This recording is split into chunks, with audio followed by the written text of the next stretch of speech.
Today's show starts with a county that doesn't exist and ends with a lake that just wouldn't go away. Brandon from Parts Unknown suggested it, and so in this episode, I'm giving you Lake Mattamuskeet. Welcome to the NC Everything podcast. I'm your host, Curtis, and this is the bi-weekly show where I talk about everything that has anything to do with North Carolina. Thank you for joining me on this fine day. It's November 19th, my time. I don't know exactly what day it'll be your time, but it's a chilly day. You can see the sun shining, so it's chilly, but at least the sun's shining on me. I suppose if you're watching on YouTube, you can see the sun shining. If you're listening on a podcast player, you'll just have to take my word for it. Speaking of watching on YouTube, you can see I'm wearing my safety glasses. I decided I wanted to build some cornhole boards, and so that's what I've been working on this morning. And I'm still wearing my work gear, I guess. Anyway, I'm not going to babble along too much.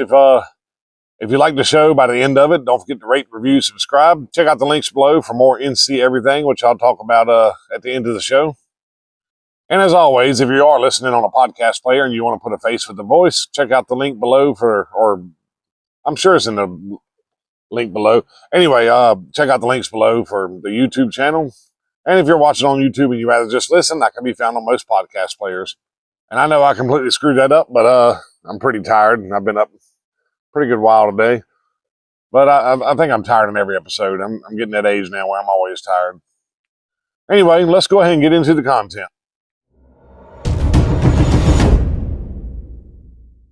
Like I said, I'm going to be talking about Lake Mattamuskeet, and some of you know Lake Mattamuskeet is in Hyde County. But I did say I was going to talk about a county that doesn't exist anymore. That non-existent county is Bath County. Bath County was formed, and I am saying Bath, just like the town of Bath now. Bath County was formed in 1696, and it ceased to exist in 1739 when it was all broken up.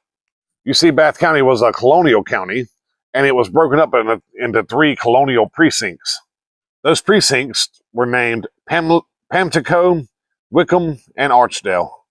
Well, in 1705, those colonial precincts were renamed Beaufort, Hyde, and Craven.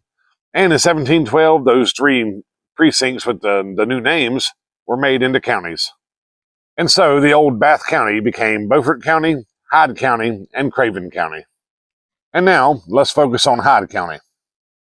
When I talk about counties, most of the time I talk about the county seat.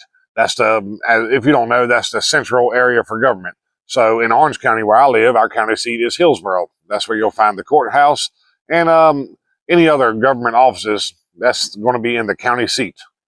Well, originally the Hyde County seat was in a place called Woodstock. But then, somewhere around 1790, the county seat was moved to Bells Bay or Jasper's Creek, depending on who you're talking to. But apparently, all this time, there was a courthouse on the property of a guy named Jermin Bernard. And in 1791, a law was passed establishing a town where the courthouse stands. And so essentially, wherever there happened to be a courthouse, there needs to be a town. That was the law. And so, Jermin Bernard's land became a newly established town, and the town seat called Germantown. In 1820, the county seat was moved to a place called Lake Landing. And you'll hear me talk about a place. I think I've been through parts of Hyde County, but I haven't been to Lake Mattamuskeet. I don't think I've even seen part of it. Now, I have read a lot about Lake Mattamuskeet, not just for this podcast. I've read a lot about Lake Mattamuskeet before. But yeah, I don't think I've seen much of it. So, you know, I talk about the county seat was moved to a place called Lake Landing in 1820. I honestly don't know if there's still a place called Lake Landing out there in Hyde County. Anyway, the reason the county seat was moved in 1820 to this Lake Landing was because in 1819, all the parts of Hyde County that was west of the Pungo River was given to Beaufort County. And I'll go ahead and say this now. A lot of North Carolinians know this. We have a Beaufort that's spelled Beaufort. South Carolina has a Beaufort, which is spelled the exact same way. But South Carolina's is Beaufort, North Carolina's is Beaufort. So anyway, part of the county, it gets taken away from the county seat moves to Lake Landing. But then in 1836, the county seat was moved again to a place called Swan Quarter. 14 years later, in 1850, Swan Quarter finally gets a courthouse. Now, even though Hyde County had lost some of the land to Beaufort County, Hyde County would get some more land back. We'll back up a little bit to 1823, and part of Currituck County, which was south of New Inlet, was given to Hyde County. And none of this really has anything to do with Lake Mattamuskeet, but since I was visiting Hyde County on the podcast, I figured I'd give you a rundown of the history. So Hyde County gets part of Currituck, and then more land came into Hyde County in 1845 when Ocracoke Island was changed from Carteret County to being part of Hyde County. But then Hyde County lost some land when Hatteras Island was given to Dare County. And I think that's all of the land switching I got to cover. But that takes you from the old Bath County to the 3 precincts to the 3 new counties to the 3 new counties changing shape and size throughout history. And so today, Hyde County has Dare County and Tyrrell County to the north, Washington County on the northwest, and Beaufort County to the west. Sorry, I couldn't read my own notes there. Now, on the other side of the Pamlico River is Pamlico County, and on the other side of the Pamlico Sound to the south are Carteret and Craven County. And I know Carteret County pretty well, at least the coastal part of it. We used to vacation there when we were kids. We used to go to Emerald Isle every single year, sometimes multiple times per year. Now let's back up past the beginning and talk about the Native Americans. Before the Europeans showed up, the whole area that is now Hyde County was populated by various Algonquin Indian tribes. And I say Algonquin, I'm certainly not a go-to for Native American history, but the Algonquin language was what all these tribes spoke, so they were considered, Algonquin tribes. Anyway, the natives that were here were the Corey, the Tuscarora, the Cotequini, and the Mattamuskeet. And I talked about the Tuscarora in, I think, episode 20 and 21 or 21 and 22. It's a 2-part episode on the Tuscarora War. I really enjoyed doing that one. I would check it out.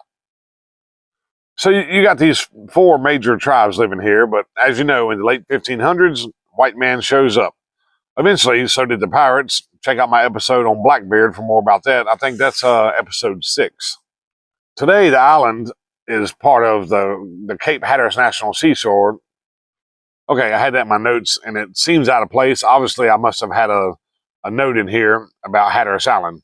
So today, Hatteras Island is part of the Cape Hatteras National Seashore, which I talk about in episode 45. And I know that's kind of a random tidbit of information, but I wrote it, so I gave it to you. Anyway, let's get back to Hyde County, and we'll talk about Lake Mattamuskeet. If you look at a map of Hyde County today, most of it is actually the Pamlico Sound. As far as the dryland part of it, the biggest feature in the county on the dryland part is Lake Mattamuskeet.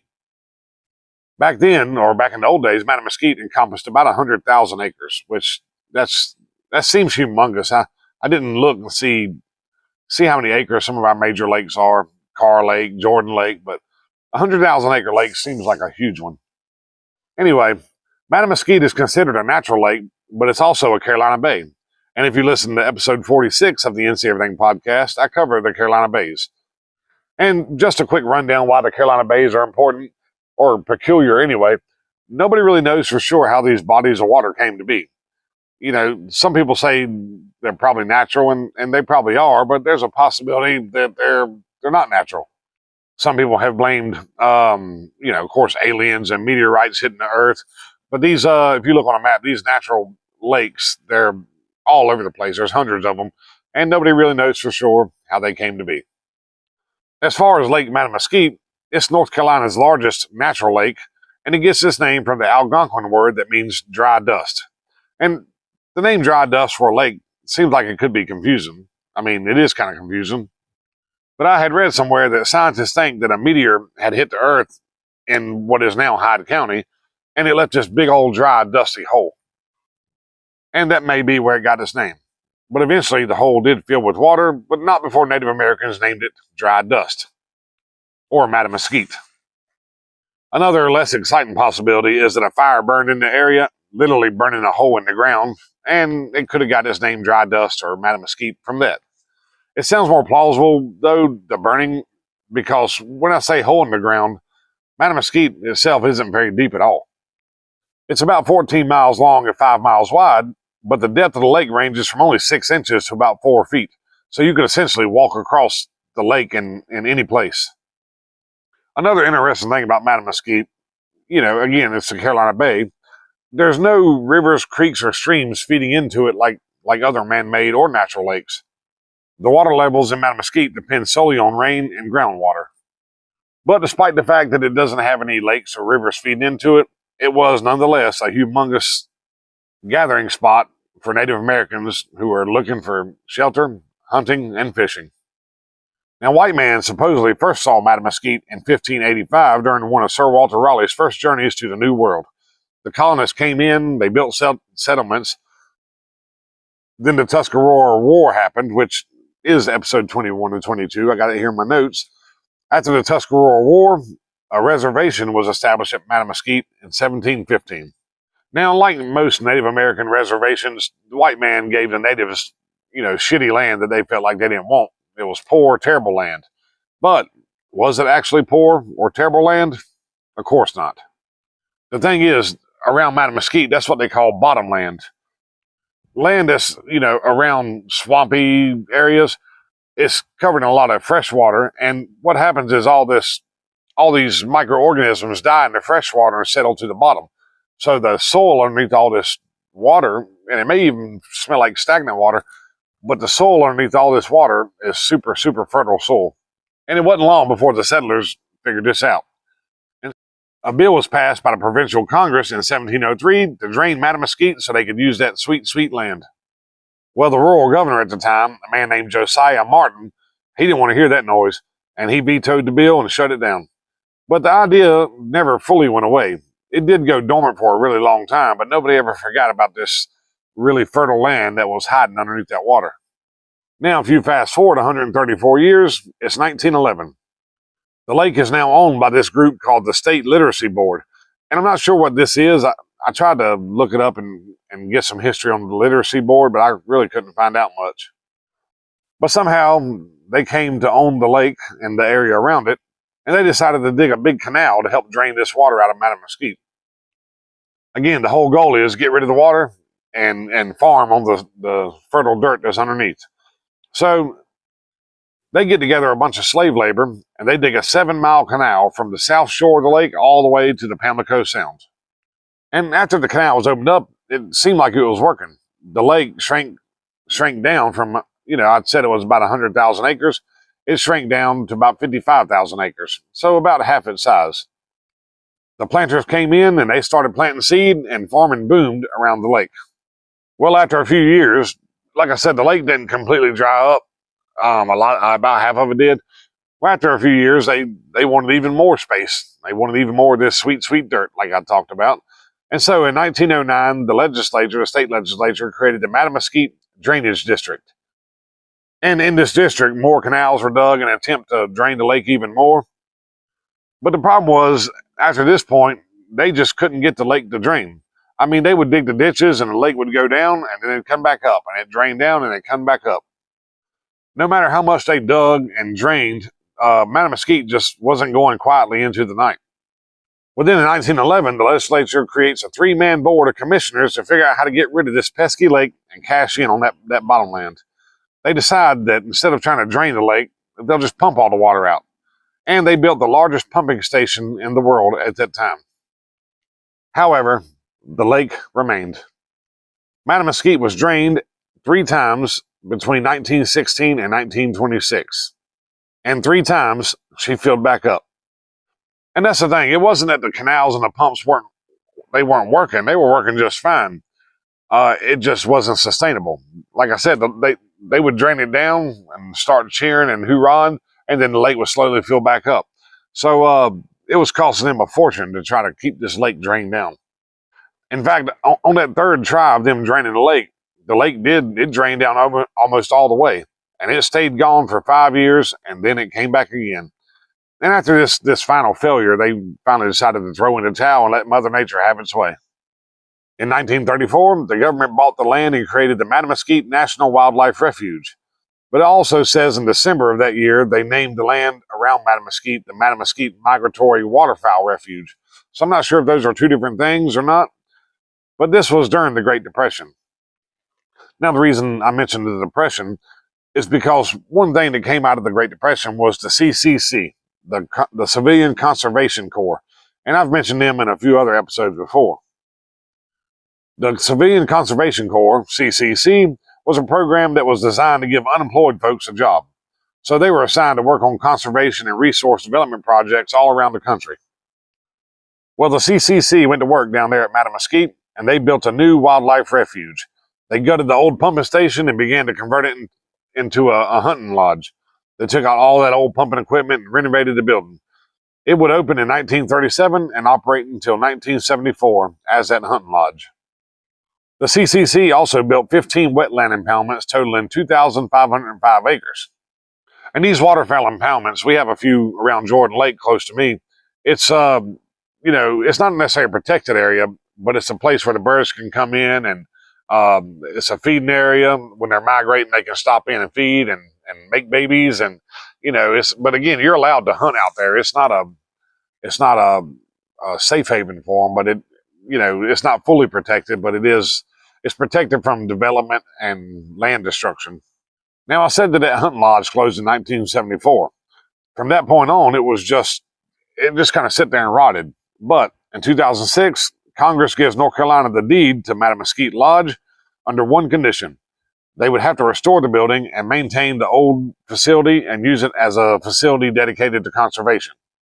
And so the state agreed, and they've been working on that mission ever since. And that's the end of my Lake Mattamuskeet episode. Today, Lake Mattamuskeet Wildlife Refuge is now 50,180 acres, with 40,000 acres being used by the lake itself. And a lot of my episodes, I try to get down to the locations I'm going to be talking about before I record, so I can kind of see for myself. I didn't really have that chance for Mattamuskeet. Right now, we're a few days before Thanksgiving, and I guess a few days, 4 or 5 days before Thanksgiving. And for our Thanksgiving, we'll be heading to the mountains to see some family. However, I will be heading to the coast on Christmas Day. I'll be going my annual Christmas beach vacation down to Myrtle. And if I can talk the wife into it, maybe we'll swing up by Mattamuskeet on the way home. I know it's not on the way home, but neither is Gettysburg, and we went to Gettysburg from Myrtle Beach one time just out of boredom. So maybe I can talk her into letting me go see Mattamuskeet there at right around New Year's. Anyway, I hope you enjoyed the show. I mentioned the links earlier. I know if you're watching on YouTube, there'll be links in the description below. Check those out. There's a link for the Facebook group. There's a link for Tasting NC, which is a YouTube show I do with my wife. And we just recorded our Thanksgiving episode. And my favorite link is the contact link. If you don't see the contact link, you can still contact me at at the ncEverythingPodcast@gmail.com. That's my email address. I love that link because I love hearing from everybody. And like Brandon, who suggested this episode, if you have an idea for an episode, feel free to write in. And if I can put together a show on it, I certainly will.